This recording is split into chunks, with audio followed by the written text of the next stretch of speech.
ফিলিপাইনের কিছু জিনিস দেখাচ্ছি। আসলে ফিলিপাইনের যে জায়গাটার মধ্যে আমি আসছি সেই জায়গাটা মেনিলার ভিতরে, সি বিচটা একদম কাছে।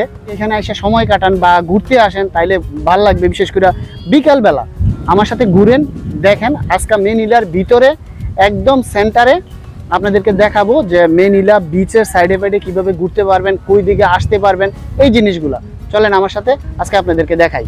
তার আগে রিকোয়েস্ট করি, আমার ভিডিও দেখে তো অনেকে উপকার পাচ্ছেন, একবার চ্যানেলটা সাবস্ক্রাইব করে নেবেন। এই চ্যানেলটা দিয়ে আপনাদের সাথে রিলেশনটা। এই জায়গাটা পাসাই সিটিতে, মেনিলার মাঝে। এই যে আমি ঠিকানাটা লিখে দিলাম, cultural centre Roxas boulevard, Pasay city. আপনারা যেখানেই থাকেন সেইখান থেকে যদি গ্র্যাব অথবা ট্যাক্সি ক্যাব অথবা এই দেশে ট্রাইসাইকেল আছে সেগুলাকে বলেন যে আমি পাসাই সিটি কালচারাল সেন্টারে যাব, তাইলে তারা এখানে সহজেই নিয়ে আসবে, কারণ এটা খুব পরিচিত একটা জায়গা।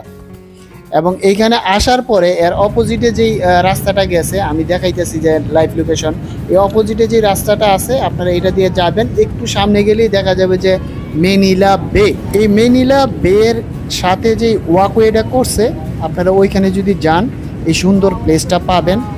খুবই সুন্দর, এখানে সিকিউরিটি ভালো, কোনো সমস্যা নাই। এবং এইরকম কোনো নাই যে এখানে এতটা সময় যাইতে হবে, মানে দুপুরে যাইতে হবে, বিকালে যাইতে হবে, বা রাত 2টার সময় যাইতে পারবেন না, বা 1টার সময় যাইতে পারবেন না। আপনারা সহজেই এখানে যে কোনো টাইমে আপনার ইচ্ছা অনুযায়ী এখানে যাইতে পারবেন। এবং সিকিউরিটিও এখানে পর্যাপ্ত পরিমাণ।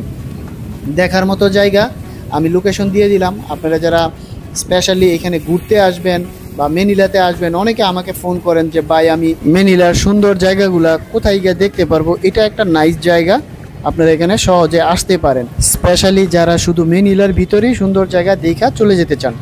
ওই পাশে একটা বিচ আছে, সেটা হচ্ছে ডোলামাইট বিচ।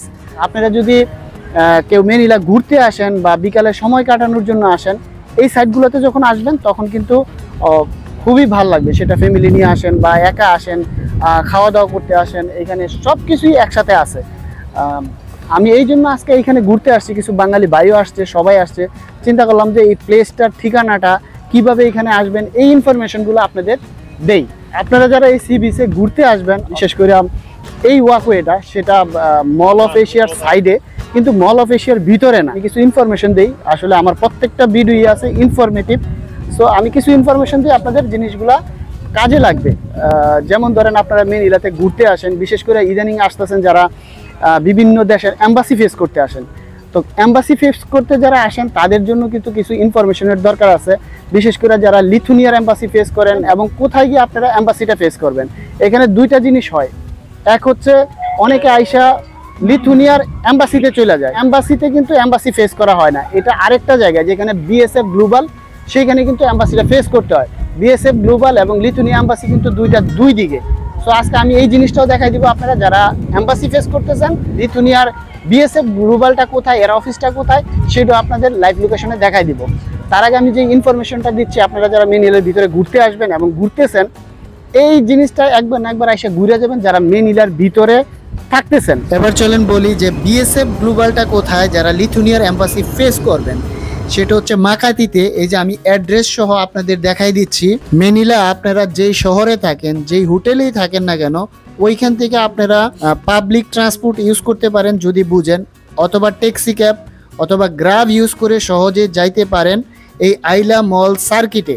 এইখানেই বিএসএফ গ্লোবাল। আপনারা আইলা মল সার্কিটে যাওয়ার পরে যে কাউকে জিজ্ঞেস করবেন সিকিউরিটিকে, সে দেখাই দিবে ওইটা হচ্ছে বিএসএফ গ্লোবাল।